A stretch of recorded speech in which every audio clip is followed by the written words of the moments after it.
Será que você está fazendo parte de um grupo progressista? Será que você está congregando em uma igreja ideologicamente posicionada à esquerda?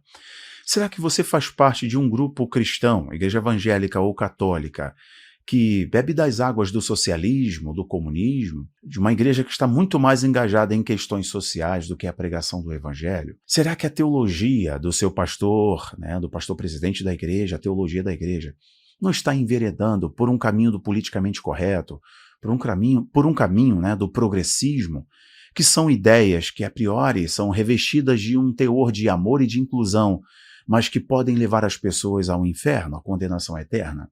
Será que você está em uma igreja progressista? Bom, eu me chamo Rafael Bittencourt e você está comigo nesse vídeo agora para te instruir sobre 5 pontos, 5 características de uma igreja progressista. E se você identificar essas características, você deve orar para que Deus mude o coração da liderança e também orar para sair rapidamente dessa igreja, porque essa igreja pode sutilmente desviar você da sã doutrina bíblica, da doutrina dos apóstolos, do que nos foi deixado pela ortodoxia cristã, ou seja, a tradição e os valores cristãos. Eu trouxe esse conteúdo para vocês por 2 coisas. Primeiro, a música da Aimee. A música da Aimee, Evangelho de Fariseus, gerou na igreja, em muitos líderes, né, da igreja cristã, principalmente evangélica, um sentimento de indignação, de revolta. E outros ficaram muito satisfeitos, felizes, porque ela denuncia um sistema fétido. É claro que aqui eu não vou entrar na origem, né, do significado bíblico e histórico do farisaísmo, o que é um fariseu. Mas a música denuncia o evangelho dos hipócritas. E sim, isso é real. Os falsos mestres, os falsos pastores, os profetas do Pix, né, os enganadores, aqueles que só querem a lã da ovelha, o evangelho fácil, o evangelho glamourizado. A gente consegue ver isso. Porém, tem um lado aí importante para destacarmos que eu falei, que é a hipocrisia, né? E justamente os fariseus fazem isso. Bom, eu estou denunciando, mas eu estou no sistema.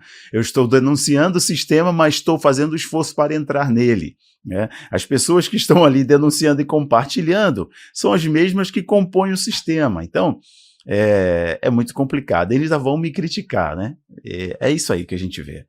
Devo dizer que esse conteúdo é uma adaptação, né, do conteúdo da Lisa Childers. É uma adaptação, inclusive o portal Guia-me, ele publicou.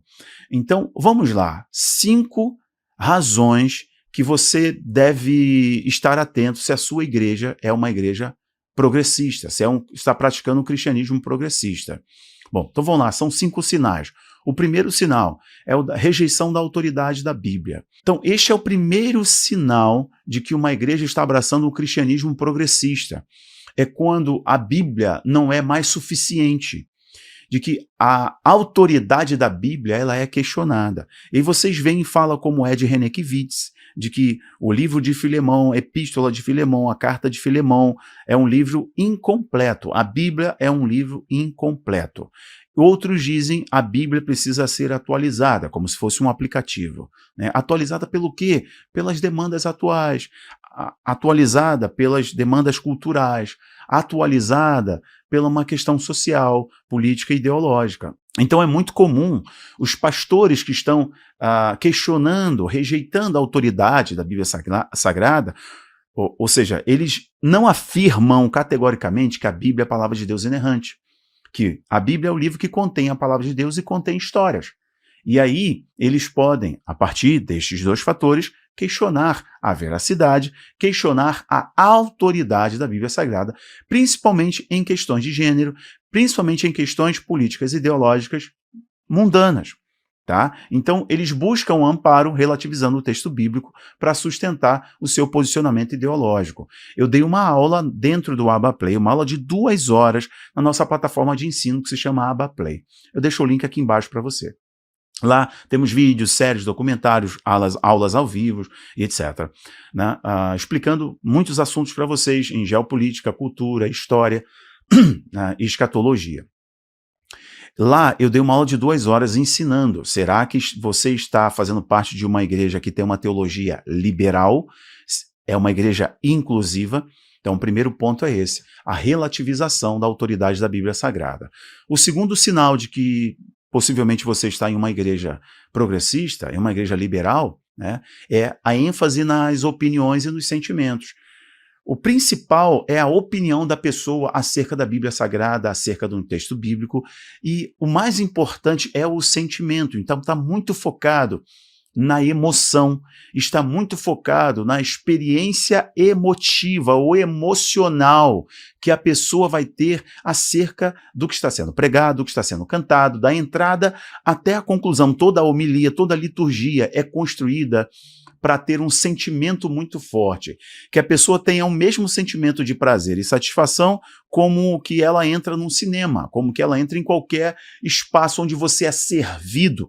Então a pessoa, ela é servida por muitos garçons, inclusive o pastor, ele tem esse tom de showman, ele tem esse tom de coach, que consegue alimentar as emoções ao máximo possível. Então, palavras, né, tiradas de contexto para poder reforçar questões positivas para o indivíduo, né? Você tentar provar para a pessoa que tudo vai ir bem na vida dela. Inclusive, essas igrejas não gostam muito de falar de escatologia, de falar, né, do reino milenar, não gostam de falar do reino, né, de Cristo, não gostam de falar da volta de Jesus, porque isso é completamente contrário. Não gostam de confrontar o pecado, né, para salvar o pecador, eles não gostam, né? Evidenciam sempre a questão do amor.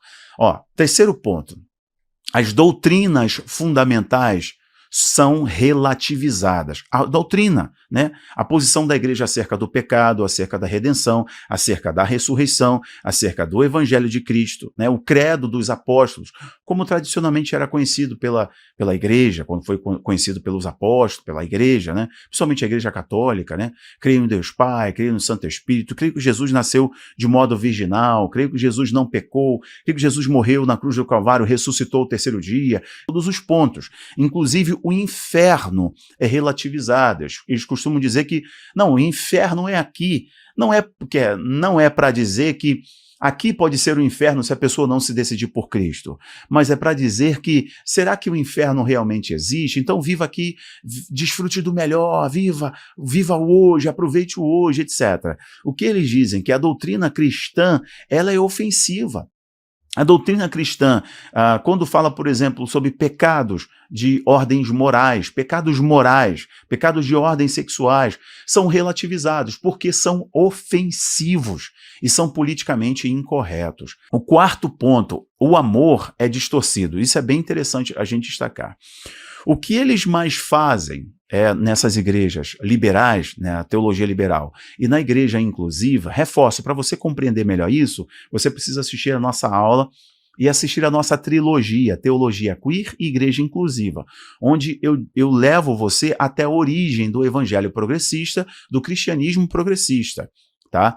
Que é a teologia liberal. Nós vamos até o século XVIII, nós vamos falar, inclusive, de iluminismo, nós vamos falar de Kant, nós vamos falar de filósofos, de teóricos, né, até chegar no século XX, até chegar no fenômeno das megas igrejas, como que se constrói no evangelismo das massas, nossa trilogia lá dentro do Abaplay, né? Teologia Queer. Mas a questão do amor é relativizada. O amor geralmente é tirado de contexto para ser algo muito mais contemplativo e não ser um amor que confronta o pecador. É um amor muito agradável. É um amor se você está bem, que mal tem? O importante é que você seja feliz. Deus fez tudo por você. Você está no centro de tudo. Então, esse amor, ele é antropocêntrico. Inclusive, eles provam através desse amor que Cristo fez de tudo para você ser feliz, enquanto, na verdade, Cristo foi o exemplo máximo de amor. Inclusive, esse amor foi para corrigir a rota da humanidade. Inclusive, eles excluem o fato de que Cristo exortou e corrigiu os seus discípulos várias vezes. E os discípulos diziam: Jesus, essa tua doutrina é muito dura. A tua pregação é muito dura. E Jesus falou: vocês querem sair? Podem sair. E os discípulos diziam: Senhor, para onde nós iremos? Que só tu tens as palavras de vida eterna. Então, o amor de Cristo corrige a rota. O amor progressista não corrige a rota, ele é agradável, porque ele é feito em nome da satisfação e da felicidade. O último ponto ele é bem importante, porque ele traz consigo todo o embasamento ideológico esquerdista, que é o seguinte, é a justiça social. E aí vocês veem movimentos católicos, como os Quakers, vocês veem movimentos evangélicos da missão integral, vocês veem pastores que se dizem pastores, mas são socialistas, são pastores comunistas. Por quê? Inclusive, eles dizem que Jesus era socialista, porque eles querem fazer com que a igreja pregue um evangelho de justiça social. Então, são igrejas que trocam a justiça do reino de Deus, a justiça e paz manifestadas pelo poder de Cristo para uma justiça social. E a igreja acaba entrando em uma luta política e social, engajada em questões políticas e sociais, e não mais envolta no poder e na autoridade do Espírito Santo para promover liberdade, justiça e libertação ao pecador. O evangelho da justiça social, ele acredita que a igreja pode transformar a sociedade promovendo boas ações. E aí ele se equipara, a igreja se equipara a outros grupos espíritas católicos ou grupos mais altruístas, porque isso é o mais importante. Você, inclusive, pode ser salvo, e esse tipo de igreja prega que a pessoa pode ser salva pelas suas boas ações, pelas suas obras. Nós sabemos que a fé sem obras é morta, mas para as boas obras se manifestarem, é necessário uma fé genuína, a fé verdadeira, né? Porque de boas intenções o inferno está cheio. E boas obras não salvam ninguém, somente a fé em Jesus Cristo. Então, a primeira ação da igreja é promover a salvação, o arrependimento e a transformação através da fé em Jesus Cristo e convencer o pecador a abandonar o pecado e ter o seu caráter, a sua vida, transformados pelo poder do Espírito Santo de Deus, que vem pelo arrependimento, quando o pecador se arrepende. Já o Evangelho da Justiça Social, eles querem promover que a relevância da igreja não está na mensagem de Cristo, mas em como utilizamos a mensagem de Cristo para promover justiça social. Então, na verdade, não muda de nada. Só que existe uma liturgia, uma igreja evangélica e outros grupos, não muda nada dos outros grupos espíritas e por aí vai, né? Legião da Boa Vontade, por aí vai. Ambos, vários outros grupos, utilizam as palavras de Cristo, né? Como boas palavras, como um grande socialista. Mas o que Jesus veio fazer é promover a justiça, né, rompendo com a injustiça da sua época, ensinando à igreja que a maior justiça que a igreja pode promover é devolver ao ímpio, ao pecador, à criatura, o status de filho, né, de justificado pela fé, da restauração espiritual, e não a igreja se tornar agora uma grande ONG que promove justiça social. É claro que eu não estou dizendo para vocês que a igreja não deve socorrer, que a igreja não deve transformar, que a igreja não deve impactar o seu redor, porque seria uma grande hipocrisia, né? A unção vir sobre a cabeça, escorrer sobre a barba e descer até as orlas e não transformar as pessoas que estão à nossa volta, né? Inclusive, essa é uma grande hipocrisia do evangelho da prosperidade. São grandes sanguessugas, dá e suas filhas, né? Sanguessuga e suas filhas. Pois é o que nós estamos vendo. O evangelho de Cristo, ele é poder de Deus manifesto na terra para transformar o homem em sua plenitude. Nós não devemos distorcer a Bíblia Sagrada e tampouco a doutrina cristã, o evangelho de Cristo. Nós devemos seguir a Cristo. E todo o resto é só trapo imundo. Diante de Deus não serve para nada. A igreja, cheia do Espírito Santo, preservando os valores cristãos, essa igreja é relevante. A igreja não precisa de mais nada, só precisa andar em santidade, pregar o evangelho e transformar a sociedade através do poder de Deus. Nós estamos vendo uma onda muito grande de novos pastores surgindo, jovens pastores, que na verdade nem sei se são pastores, mas que abandonaram a sã doutrina.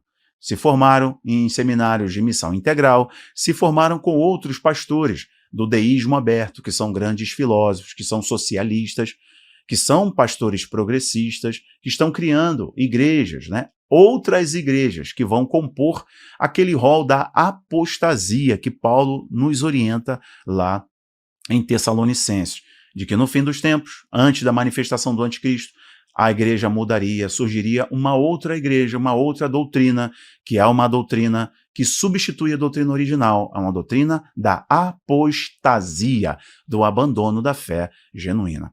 E sim, o cristianismo progressista é um cristianismo que foi minado e está sendo destruído em suas bases, para fazer surgir uma igreja do fim dos tempos. Eu espero que esse conteúdo tenha te ajudado, tenha te orientado. Não deixe de compartilhar para todo mundo. Um grande abraço. Tchau, tchau.